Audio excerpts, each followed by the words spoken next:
burn my math to ashes. Class to society, financial anxiety, family ties that lie the deepest inside of me. I'm proud to be doing my part, jumping the start from the heart, uplifting the art.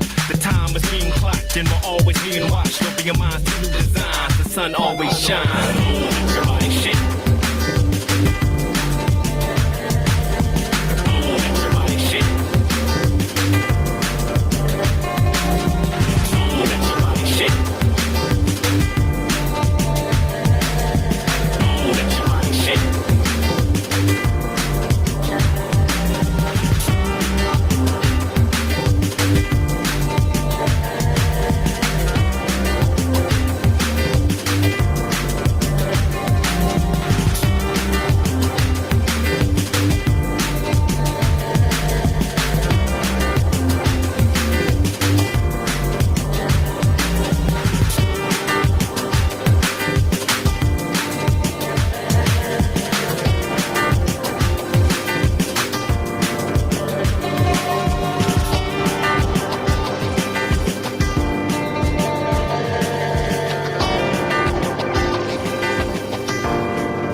Clark Kellogg.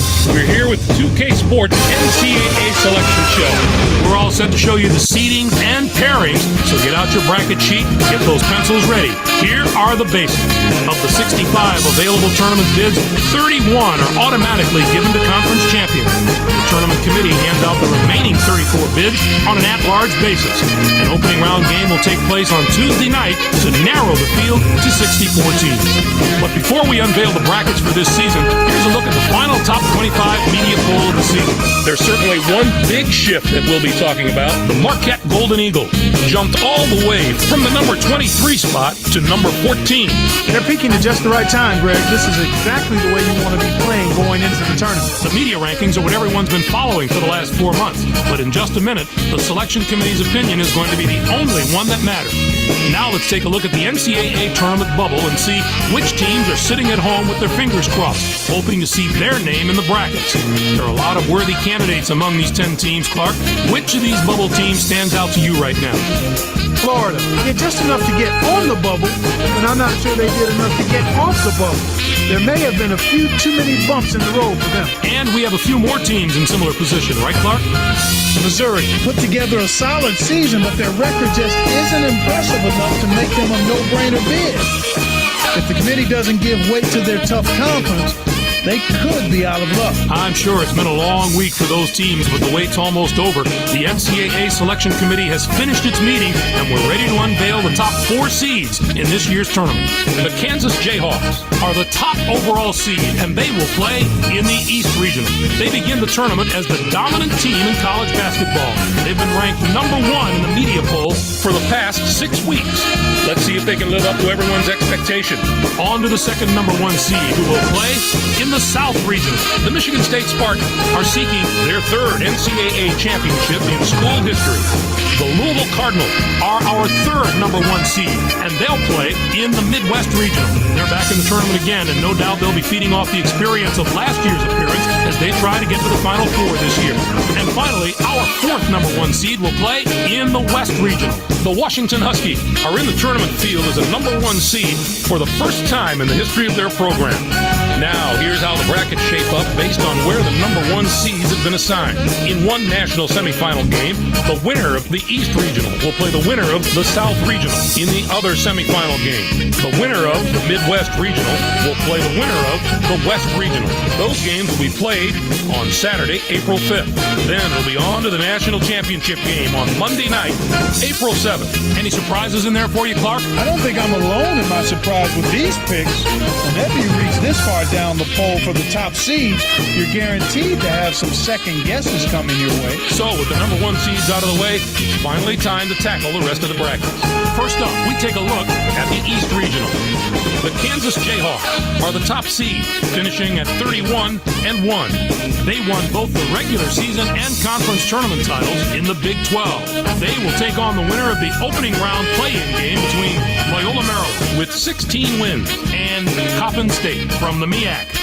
And now, the number 8 seed, the Villanova Wildcats, come into the tournament 6th in their conference during the regular season and finish 2nd in their conference tournament. They're going to play the number 9 seed, the Utah State Aggies, who were regular season champions in their conference, finishing at 23-8. Georgia Tech comes in as the number 5 seed, finishing at 20-10. And they will take on the 12th seed from the Horizon League, the Butler Bulldogs, with 23 wins. Arkansas enters the field as the number 4 seed from the SEC. This is their 30th appearance in the NCAA tournament in the history of their school.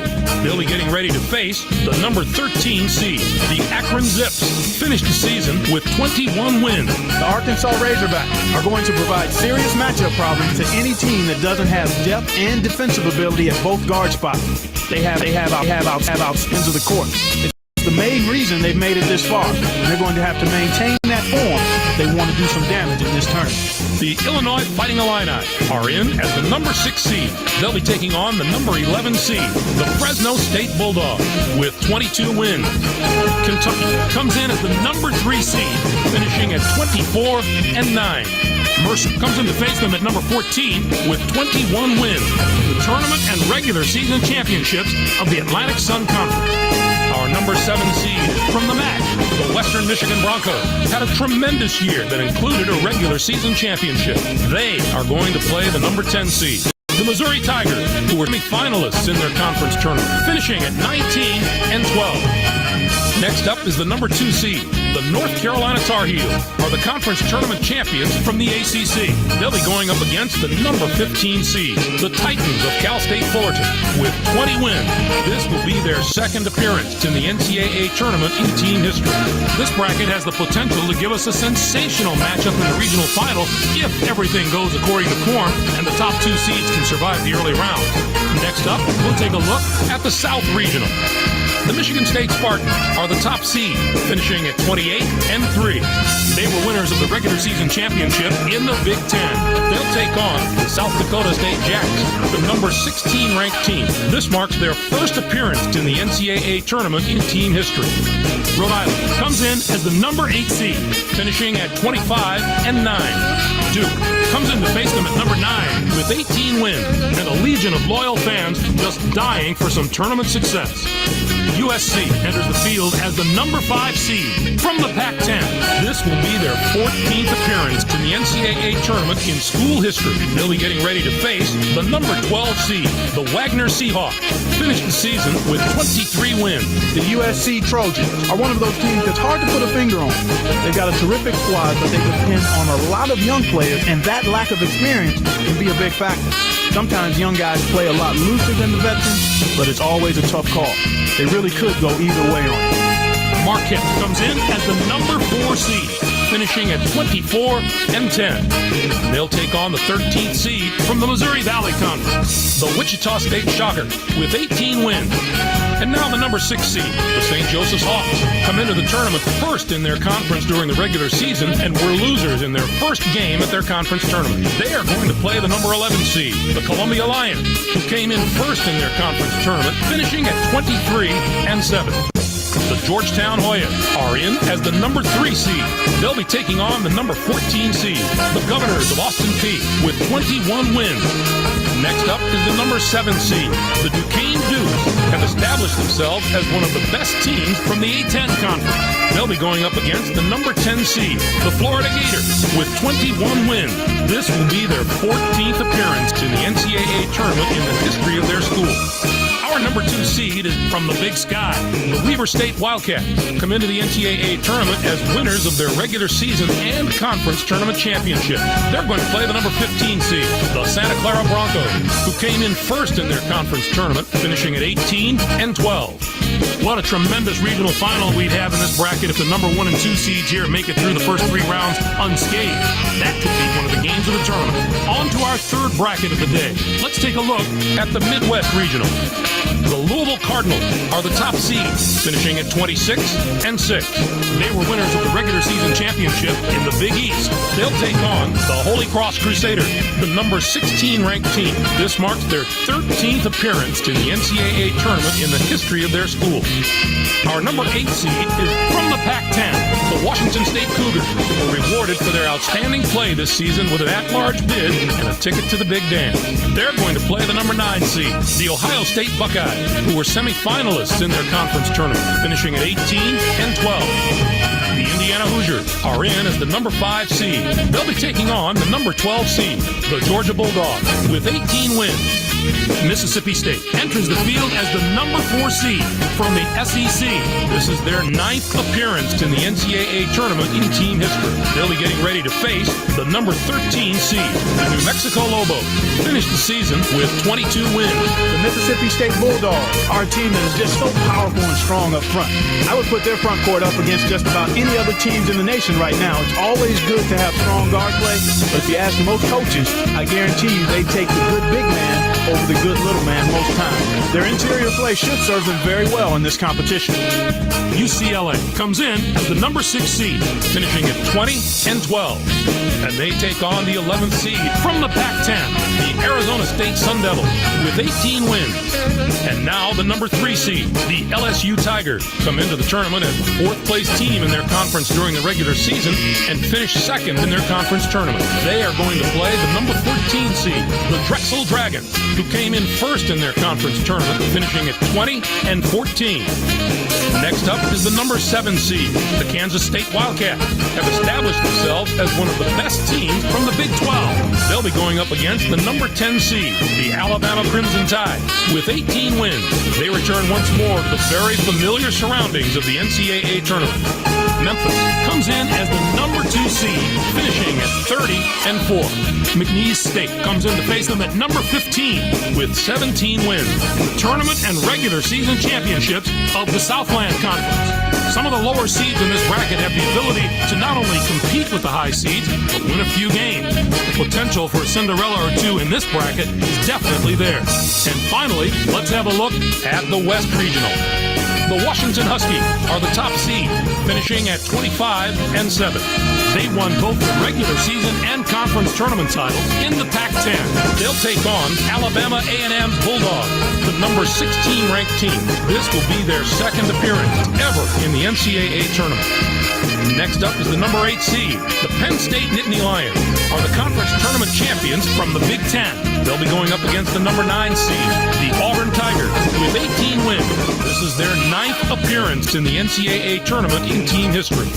Providence comes in as the number 5 seed, finishing at 22 and 9. And they will take on the 12th seed from the Big South, the Coastal Carolina Chanticleers, with 20 wins. Dayton comes in as the number 4 seed, finishing at 24 and 7. Louisiana Monroe comes in to face them at number 13 with 20 wins in the tournament championship of the Sun Belt Conference. Our number 6 seed is from the Big East. The Pittsburgh Panthers were rewarded for their outstanding play this season with an at-large bid and a ticket to the Big Dance. They are going to play the number 11 seed, the Minnesota Golden Gophers, who finished 2nd in their conference tournament, finishing at 21 and 12. The Stanford Cardinals are in as the number 3 seed. They'll be taking on the number 14 seed, the Maryland-Baltimore County Retrievers, with 22 wins. And now the number 7 seed, the Fordham Rams, come into the tournament 5th in their conference during the regular season and were quarterfinalists in their conference tournament. They are going to play the number 10 seed, the Arizona Wildcats, who were semifinalists in their conference tournament, finishing at 16 and 16. Clemson enters the field as the number 2 seed from the ACC. This will be their 8th appearance in the NCAA tournament in the history of their school. They'll be getting ready to face the number 15 seed, the Wofford Terriers, finished the season with 17 wins. The Clemson Tigers are certainly a team to watch out for. They're a tremendous all-around team and have the ability to beat anyone on any given day. They didn't get to be one of the highest-ranked teams in the nation by accident. This is a dangerous team that knows how to win, and I would not take them lightly. On the surface, I'd have to say this regional might be the most difficult of the 4. Certainly the depth of quality teams here is very impressive. Whoever emerges from this bracket will have been through some battles. Clark, give us your take on the tournament's top 16 seed. Maybe I haven't agreed with the selection committee every year, but I think they did a great job this time. The top 16 looked just about right to me. Washington is the softest of the top seeds. I'm not going to say exactly when they'll go down, but if I had to pick a number 1 team that won't be at the Final Four, it would be them. Now, let's see how the conference representation fares. The SEC gets 8 teams. The Pac-10 with 7. 6 out of the Big 10. The Big East gets 16. What a down year for the non-power conferences. We're used to seeing at least one of those conferences compete on the level of the power conferences, but not this year. Too bad we didn't see more small conference schools in the tournament. None of those conferences got more than 1 team in the tourney. I don't expect any David and Goliath stories out of the teams that did get in. I'm surprised there were so few bids for the teams in the Mountain West Conference. It was an especially disappointing year for that conference. Usually you can count on a few of the nation's elite teams coming out of there. but this was a season where very few of those teams could maintain any type of positive momentum. Let's come back to the bubble teams that we mentioned earlier in the show and see which of the teams were able to get into the tournament. Alabama is going to sleep a lot better tonight than they did last night, Greg. I wasn't sure they were going to get that invitation, but they snuck in through the back door. Now we'll see if they make the most of it. While those teams are celebrating getting into the tournament, let's take a look at the other teams who are on the short end of the stick. Houston just didn't have enough difficult matchups this year to justify an NCAA tournament bid. I guess next year the coach will make sure to have a stronger non-conference schedule to avoid another snub. All right, Clark, now that we know all the teams and matchups, time to get the tournament underway and let the madness take over. Greg, it's going to be a fantastic tournament. We've got an outstanding field and a lot of sensational players. I guarantee there are some memorable moments soon to come. For my partner Clark Kellogg and for all of us here in the 2K Sports Studios, I'm Greg Gumbel. Thanks for joining us on the NCAA Selection Show, brought to you by State Farm, the #1 auto insurer. Enjoy all the excitement of the NCAA tournament.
many persons curse the hers. What now in the pocket roll? Sounds collapsing.